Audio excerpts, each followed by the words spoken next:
Seperti mata air di padang gersang, seperti embun yang menitik saat pagi menjelang. Tuhan senantiasa melembutkan hati banyak orang untuk menolong dan tebarkan kasih sayang.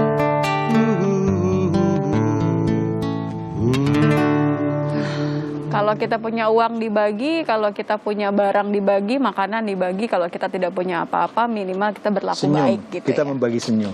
Senyum tuh gratis. Ada times like this, kita harus ya memberi sebanyak mungkin yang kita bisa, karena semua orang susah. Semua orang sulit. Betul, kalaupun nggak bisa berbagi semua itu, kita bisa berdoa juga. Oh iya, berarti aku mau minta sesuatu dari kita kamu. juga boleh kan itu ya. Tapi Tadinya saya kepengen memeluk sebenarnya, tapi Irsi kebesaran. Iya. Karena physical distancing dong, itu harusnya jadi alasannya. Om Jo meluk aku setengah doang. Badanku lebar banget ya. Dalam kondisi gini kadang-kadang kita harus improvisasi ya. Kayak Angga tadi, improvisasi. Tapi kan Nitya, ini aku ada satu berita yang unik juga nih kan. Oke.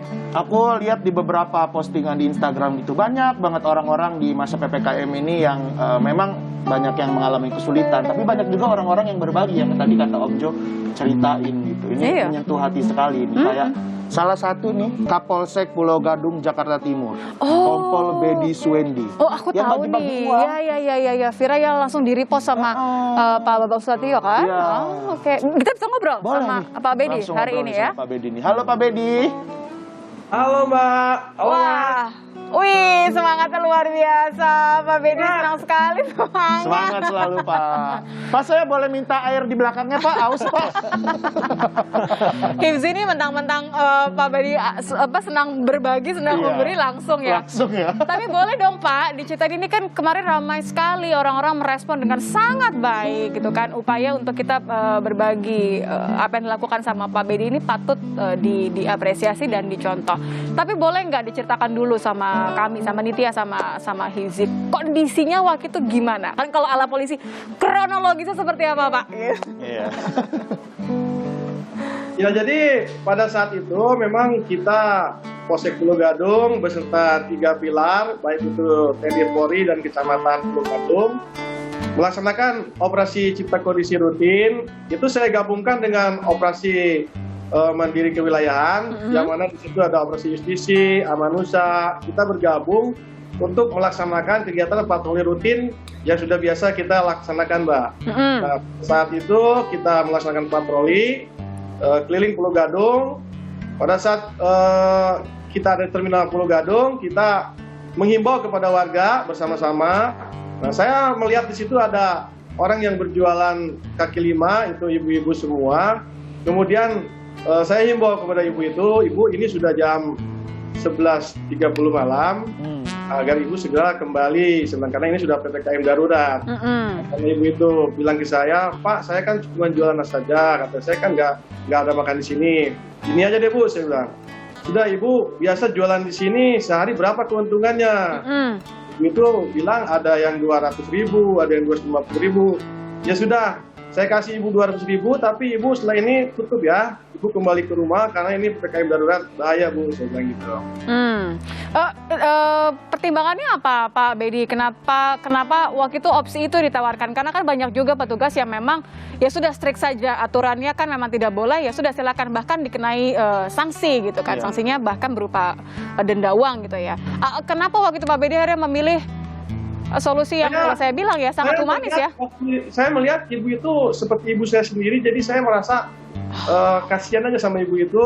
Bagaimana ibu ini kalau kita suruh tutup, tapi beliau belum laku jualannya, karena saya lihat masih banyak jualannya. Karena ibu itu juga cerita ke kita, Pak, kita saat ini kan susah Pak usaha, nggak boleh usaha. Ya udah ibu, ini kan aturan dari pemerintah, PPKM darurat harus dilaksanakan. Udah ibu saya ganti aja, ibu pulang ya, saya bilang gitu. Oke. Tahu gitu hari itu juga saya ikut jualan ya. Gimana? Saya bilang penghasilan perharinya 8 juta ya. Biar dikasihnya 8 juta nih sama Pak Bedi nih. Yang gini-gini nih Pak Bedi nih, mohon dimaafkan ya. Bercanda, Pak Bedi. Gini-gini nih, dia emang harus ditindak nih kayaknya ya. Iya, tapi Pak Bedi sendiri seringkah melihat hal, kan tidak hanya di Terminal Pulau Gadung aja kan, banyak juga memang mereka pekerja harian yang biasa berjualan, mengandalkan keramaian, kemudian harus kehilangan mata pencarian gitu. Hal-hal seperti ini gimana mengomunikasikannya dengan petugas lain? Kan pasti situasional ya? Ya, saya selalu berkoordinasi dengan 3 pilar, bahwasanya saat ini kita perlu ada kegiatan-kegiatan persuasif saja, kita humanis. Yang paling utama dari sisi kemanusiaan yang kita lihat, saya bilang. Saya membayangkan pada saat itu jika saya bubarkan, tanpa mengganti keuntungan kepada si pedagang, ya bagaimana dia bisa menghidupi keluarganya, kan? Mata pencarian yang sehari-hari dia cari, tiba-tiba kita suruh pergi, karena kan memang kebanyakan di Terminal Pulau Gadung itu kan orang-orang yang berjualan seperti aqua, kemudian rokok, nasi bebek. Nah, itu yang saya merasa di situ, seperti bagaimana kalau ini ibu saya sendiri, keluarga saya sendiri, ya udah akhirnya saya putuskan saya seperti itu aja, Mbak. Pendekatan humanis ya. Terharu Ya. aku kan itu ya.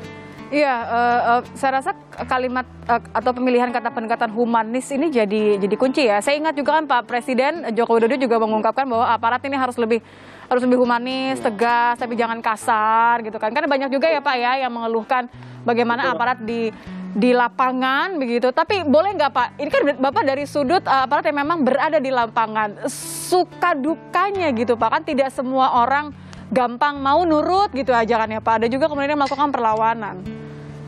Saya tidak pernah merasa ada dukanya di Pulau Gadung, saya merasa selalu suka. Karena saya ini orangnya senang belusukan, Mbak. Saya senang main ke warga, masuk ke warga-warga. Jadi warga itu kalau berbicara dengan saya pasti selalu terbuka apa yang mereka butuhkan. Merasa dekat ya Pak ya? Ya, bahkan warga itu banyak yang WA saya, DM saya, Pak saya perlu ini, Pak Kapolsek saya minta bantu ini. Oh ya? Lagi kita masih bisa bantu, kita selalu bantu. Luar biasa. Jadi Pak Bedi memberikan nomor pribadi supaya bisa ada komunikasi gitu? Ya, saya selalu setiap saya belusukan, istilah dari kami, saya selalu memberikan nomor-nomor telepon saya kepada warga. Kalau ibu membutuhkan bantuan dari kami, ini telepon saya, Kapolsek Pulau Gadung. Dan kalau melihat ada pelanggaran protokol kesehatan, tolong juga kita dikasih tahu, disampaikan agar kita bisa segera menghimbau kepada warga yang tidak mematuhi protokol kesehatan.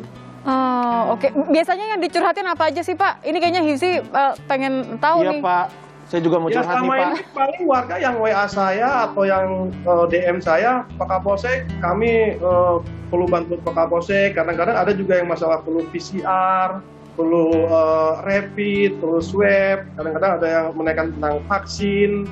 Ya apalagi semenjak kejadian kemarin, itu WA sama DM itu nggak ada berhentinya. Kita bantu, terus warga Masuk ini terus ya? Ya selagi kita bantu terus karena kita juga disupport oleh Pak Kapolri, Pak Kapolda, Pak Kapolres, bahwasanya kita perlu membantu warga yang sedang melaksanakan isoman. Kemudian warga-warga yang membutuhkan bantuan kita juga yang terdampak oleh PPKM darurat saat ini, Mbak. Siap. Saya juga terdampak nih Pak, saya boleh curhat nggak Pak? Iya, istri saya belanja online terus Pak. Saya terdampak Pak. Tapi Pak Bedi ini berarti kemarin viral banget ya. Pak saya pengen nanya nih satu nih Kanitia. Iya boleh. Jadi tuh aku, kalau saya kan, kalau Bapak kan di Pulau Gadung nih Pak. Saya tuh tinggal di Depok. Masih sering banget ngelihat kayak ada kerumunan anak-anak muda nih Pak. Apa sih yang bisa saya lakukan sebagai warga biasa untuk memberitahukan nih masih ada kerumunan tuh. Kadang-kadang kan gitu kan, kita mau negor juga kita nggak bisa apa-apa. Gimana Pak caranya Pak? Kalau di kami di Pulau Gadung, kami sudah membuat laporan-laporan warga itu bisa kami terima semua, dan kami sudah ada tim pemburu COVID di Pulau Gadung. Okay. Jadi apabila ada warga yang melapor ke Polsek Pulau Gadung, kami tim pemburu COVID ini akan langsung mendatangi tempat-tempat yang dilaporkan oleh warga tersebut yang melanggar prokes. Kami langsung datang ke sana, kami himbau secara humanis, secara baik-baik, agar warga segera meninggalkan tempat dan menghindari kerumunan. Jadi lebih baik memang lapor karena ini kan aturan jelas, atau sanksinya ada, kemudian juga petugas yang memiliki wewenang juga sudah ada, walaupun semuanya akan lebih baik jika dikemas dengan pendekatan yang humanis. Terima kasih loh Pak Bedi sudah gabung, sudah cerita sama kita, sudah berusaha menunjukkan bahwa the nicest gesture di saat yang seperti ini adalah memperlakukan orang lain seperti kita ingin diperlakukan. Gitu ya, mudah-mudahan semuanya menjadi lebih baik ya Pak ya. Mbak. Terima kasih Pak Bedi, salam untuk keluarga, salam untuk semua di Polsek Pulau Gadung, tetap semangat, terima kasih karena sudah bekerja, mudah-mudahan aksi baik ini semakin banyak yang ditiru, tapi juga warga tidak nakal juga ya, tidak memanfaatkan juga, jadi tidak memanfaatkan aksi baik seperti ini. Terima kasih Pak Bedi, sehat-sehat. Ya Mbak, makasih Mbak. Kita akan lanjut lagi habis ini masih bicara soal hal-hal yang membuat Hifzi dan Nitya geleng-geleng kepala. Bukan sulap, bukan sihir, tapi terjadi di masa PPKM ya. Usai jeda, kita kembali. Kalau di masa pandemi nggak banyak yang stres, balik lagi malah aneh. Bahkan datang ke klinik aja pakai APD lengkap gitu. Oh ya? Ya, lebih lengkap dari dokternya.